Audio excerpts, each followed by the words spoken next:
Good evening and welcome to Sunset News this Wednesday evening. As always, we bring you news, community stories, economics, weather and sports. I am Diana Master. Let's get into the news tonight. Bank of Namibia Governor Johannes Gavagab says locals must make the last say regarding banking decisions amid calls for a cap on the foreign ownership of commercial banks. Gavagab also touched on the appointment of the director of the Financial Intelligence Center, saying the recruitment process is at an advanced stage. Let's take a look. We want a banking sector and system that works for Namibia. We want decision making to be centralized and happening in Namibia. If you look at the private sector credit extension in the country, it's around 2-3%. Even last year it was around 3% level. If you go back a couple of years, private sector credit extension has been pretty high, 9, 10, 11, 12. But we currently have got a situation where credit extended to Namibian individuals, households, and to Namibian SMEs and businesses are pretty low. So we are granting licenses to our banks to offer credit. In as much as we are responsible for the stability and soundness of the banks, we want credit decisions to be taken in Namibia by people that the Bank of Namibia has authorized. That's why we want to change the law so that we are able to take credit decisions in the country, so that governance and control resides in the country. That's what we want to change. The issue of the FIC director, the appointment? So the FIC director's appointment have advanced pretty far. All we really need to do is to inform the FIC council formally, and they are meeting early August.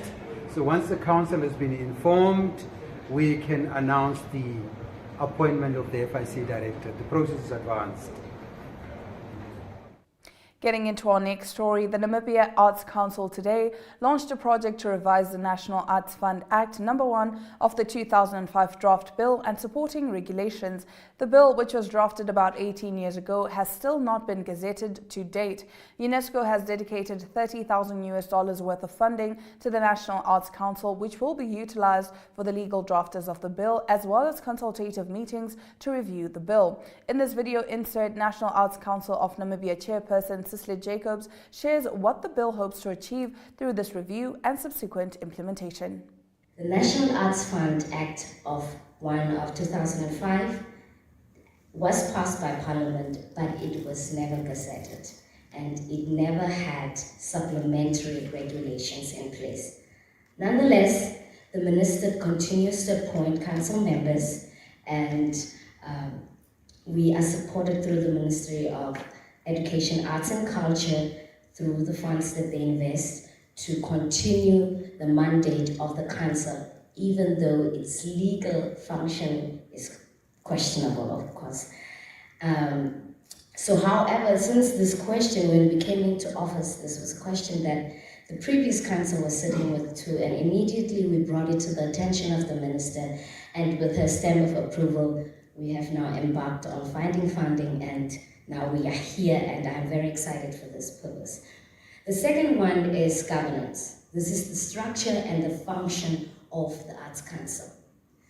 As we know, we are established as a board. The Act makes a board. Now, typically in institutions like the Arts Council or the Namibian Film Commission or public entities, authorities, not only is there a board or council established, but a sort of administrative spine is also put in place.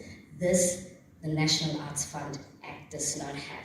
And so, as far as the administrative or otherwise operational functions are concerned of the National Arts Council, it is done through the Secretariat that are seconded to the Arts Council by the government. And most of them come from the Directorate of Arts. Now, the secondment model has raised concerns over the years, and we certainly would want to have an act that also establishes an operational structure to it to work more efficiently and more effectively. But additionally, there are other non-obvious and external factors that are at play here with the CCI and with law review generally. And it is 2003. As our MC was saying, it has been 18 years since this process was considered and put into place. And so the factors that inspired, and not only that, but pushed for the passing of the Act through the Parliament may remain relevant, but they need updating. And we know the state of the world and the state of the artist has significantly changed. Digital technologies have transformed society, enabling global connectivity, access to knowledge, and personalized experiences from specifically the creative industry. You get what you like through your phone, the Internet of Things, and now the AI revolution, the tools and the algorithms that are used. This rapid adoption of digital technologies will, particularly in the south of the world, raise divide, limiting opportunities regarding access and skill, and raising concerns around authenticity, bias, economic collapse or disruptions, and obviously copyright or intellectual property challenges. McHenry Vanani this afternoon told Parliament that the motion by SWAPO Member of Parliament Eliphas Dingara that each Namibian be allocated a $1 million Namibian payout is motivated by the member's frustration with his own party's failure to deliver prosperity. However, the SWAPO-dominated side of the National Assembly refused to allow Vanani to explain his views. Instead, the National Assembly was adjourned to tomorrow. Moving right along, Heni Sebeb this afternoon highlighted to the Deputy Speaker of the National Assembly, Loide Kasingo, that she did not come to his aid when the Minister in the Presidency, Christine Hoebes, attacked his character. You did not call Honourable Hoebes to order because I am a big person. I don't want to repeat the words, but she said I am an opportunist with cheap politics, he said. He also confronted remarks by Hoebes that the Landless People's Movement did not make any effort to reach out to the government despite a meeting called by the LPM leadership with President Hage Geingob. Getting into our next story, Namibian police spokesperson Kauna Shikwambi has confirmed that the police seized drugs worth 617,475 Namibian dollars and 30 cents in June. According to Shikwambi, this has prompted police to host a 2-day campaign in Oshwarongo this weekend to enforce drug laws as well as educate the nation on the dangers of drugs. In total, 148 Namibians, an Angolan, a Congolese, and 3 Zambians were arrested last month. And now bringing us to the end of our top stories, the Association of African Universities, in collaboration with the Republic of Namibia and the University of Namibia, is hosting the 22nd edition of the AAU's Conference of Rectors, Vice-Chancellors and Presidents of African Universities from the 4th to the 7th of July 2023 in Namibia. Check out the buzz at the Windhoek Country Club and listen to Dr. Lucy, Head of Education Sub-Saharan Africa, explain why she has a stall at the event. This video is by Ogeto Craig. Afrika se hoër onderwysleierskap is in Windhoek. Die Universiteit van Namibia speel hierdie week vanaf 4 Julie tot 7 Julie gasheer tot die 22ste konferensie van rektore, fisiekanseliers en presidente van Afrika Universiteite by die Windhoek Country Club hier in die dorp.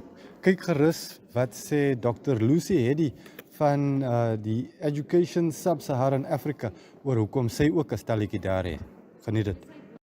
Hi, so I'm Lucy Heddy, I'm CEO of To free themselves from mental slavery. More coming up after the break. Welcome to What's Cooking, where culinary passion meets expert insights. Somebody must really want to cook and want to cook good food. Immerse yourself in the bustling world of professional kitchens as top chefs create mouthwatering dishes. Join us for in-depth interviews as our host explores the experiences and expertise of our guest chefs. Don't miss out. Tune in to What's Cooking on NTV every Friday at 2100 hours and let the culinary adventure begin.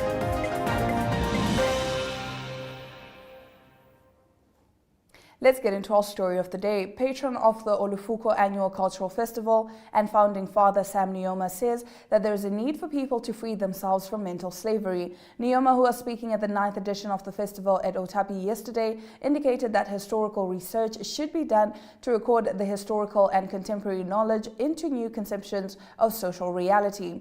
Speaking at the same event, Minister of Urban and Rural Development Erastus Utoni says that the Oneuptwo Festival promotes intercultural understanding and showcases the community's rich and cultural expressions and serves as a major tourist attraction both at local and international levels. Let's take a look at this video.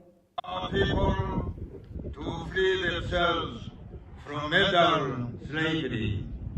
Franz Fanon put it more clearly when he said that when we consider the efforts made by carry out the cultural estrangement of the colonial epoch, the claims of the Africans are not a luxury, but a necessity, because if rehabilitation is not accomplished, there would be serious mental damage, resulting in individuals without an yoga and rootless.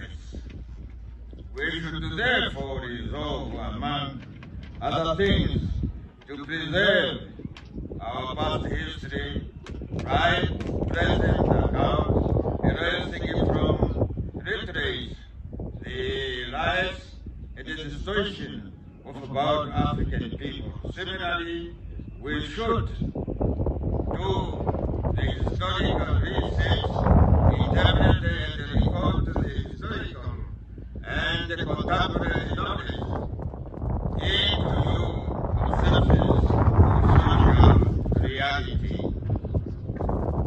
Against this background, allow me to thank the UNAM Multidisciplinary Research Center, which conducted a research study on Oneuptwo. The team was headed by Professor Hina Mwasekere and Dr. Michael Usiku Akupa, as well as Mr. Erastus Kautondokwa from the Ministry of Education, Arts and Culture.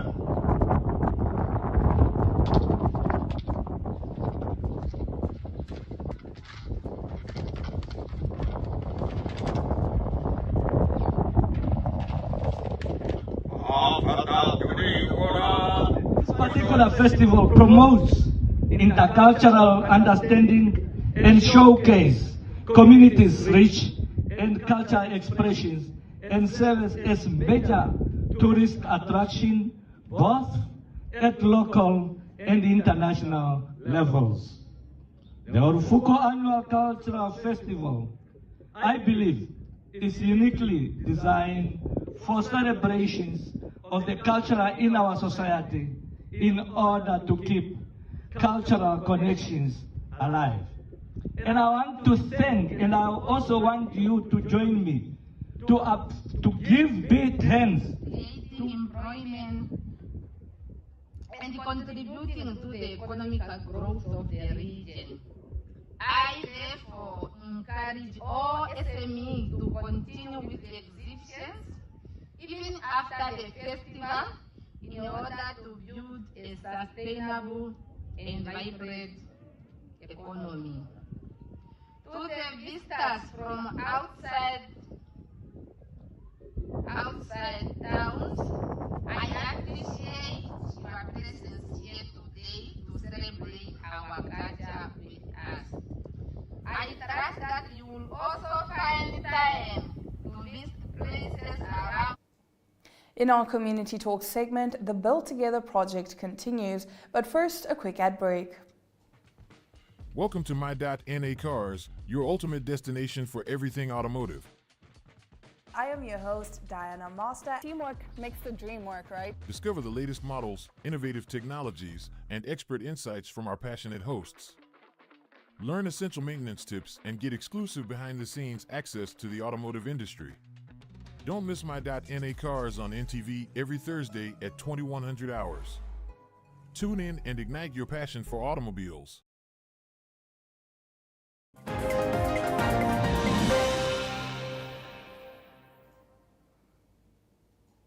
In Community Talk tonight, Chairperson of the Build Together Committee, Janet Fredericks, extended a word of gratitude toward the Swakopmund municipality on behalf of the beneficiaries at the recent launch of the Phase Build Together project. Let's take a look. All the protocol of self, I'm pleased to be here today for this important event of groundbreaking ceremony of Build Together project. I would like to welcome you all and would like to express our gratitude as a beneficiaries of project that you could make time from your busy schedule to be with us today. I don't know if I have to say we are a chosen few, but it was not an easy road. But we are grateful first to our Almighty that had given us courage and patience. He is to be praised.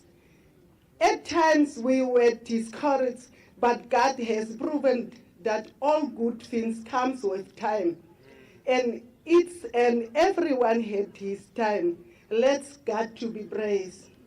Yes, we applied during 2005. Yes, it was a long time ago. Some of our companions might not be with us today, but to those of us who will be present here, it is a milestone. It is a great achievement and we are proud owners. To my fellow beneficiaries, we should applaud the government of the Republic of Namibia and more especially our Swakopmund municipalities for availing for disposal of land for us to build our own dwelling. As such, we should take care of property when it is built, and we hope to complete the construction of the dwelling on time and not to leave the house incomplete. Let us beautifying our area so that other people can follow our example. Let's make promise today that will adhere the guidelines laid out. We will be responsibility for settling our bills on time. With these few words, I would like to thank on behalf of Build Together project beneficiaries once again to municipality and all have yet our cry for a roof over our heads. Once again, thank you. Stick around, we'll be right back with our economic news.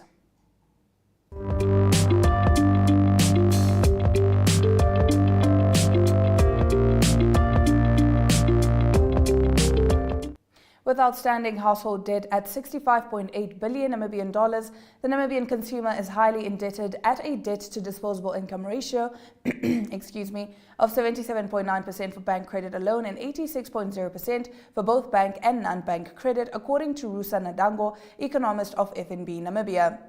The debt servicing to disposable income ratio ticked up from 5.7% in 2021 to 6.2% in 2022 in tandem with an increase in the prime rate. Now let's take a look at the economic indicators.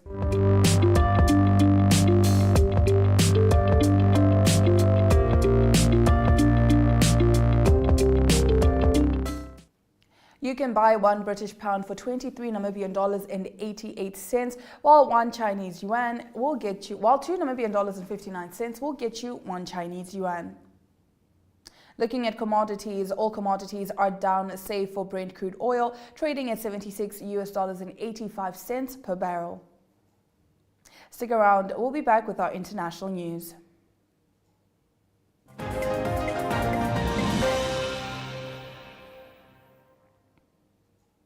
In international news tonight, a fact-finding mission mandated by the UN urged Iranian authorities to stop executing people who were sentenced to death for taking part in anti-government protests that rocked the country last year. The death of 22-year-old Mahsa Amini in September 2022, while in the custody of the country's morality police, unleashed a wave of mass protests across Iran, marking the biggest challenge to its clerical leaders in decades. Let's take a look at this video. Since November, at least 26 individuals have reportedly been sentenced to death in connection with the protests, and dozens more have been charged with offences carrying the death penalty. Most chilling, 7 men have already been executed following hasty proceedings marred by serious allegations of fair trial violations, including of confections extracted under torture.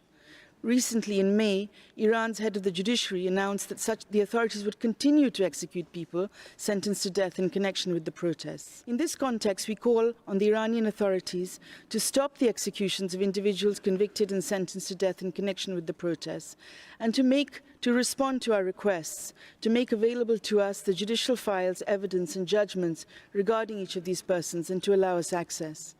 We also call on the Iranian authorities to release those detained for exercising their legitimate rights to peaceful assembly and to freedom of expression.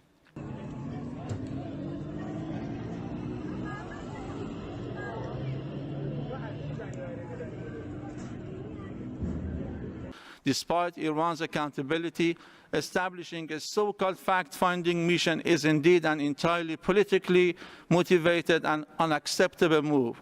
Unfortunately, this mission has hastily made comments in some cases based on data from unreliable sources. Now let's take a look at the weather predictions.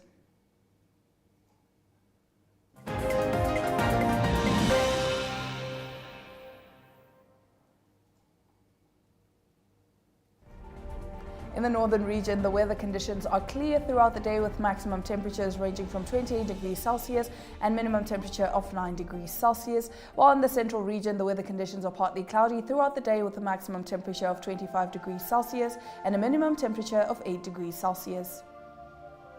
Taking a look at the southern region, the weather conditions are clear throughout the day with a maximum temperature of 25 degrees Celsius and a minimum temperature of 9 degrees Celsius. At the coastal region, the weather conditions are clear throughout the day with a maximum temperature of 31 degrees Celsius and a minimum temperature of 17 degrees Celsius. We'll now head over to the sports desk, proudly brought to you by Sports Wrap. Welcome to Active Kids, a daily TV show that sparks creativity, learning, and fun for young minds. With exciting activities and lessons, Active Kids inspires curiosity and a love for learning. New face to the 15. The perfect mix of play and education. Don't miss out on the fun. Tune into Active Kids on NTV every weekday at 10 o'clock and let the adventure begin.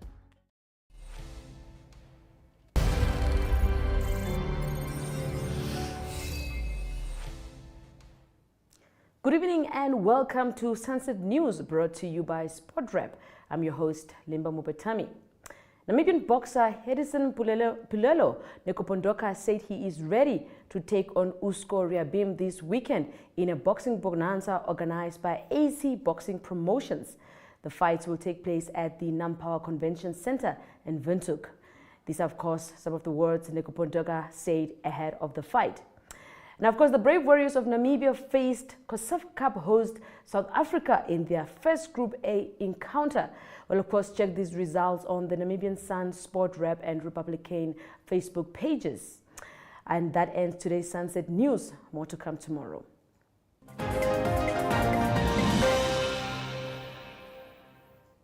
If you're just joining us, we'll get into the highlights from today's broadcast right after this.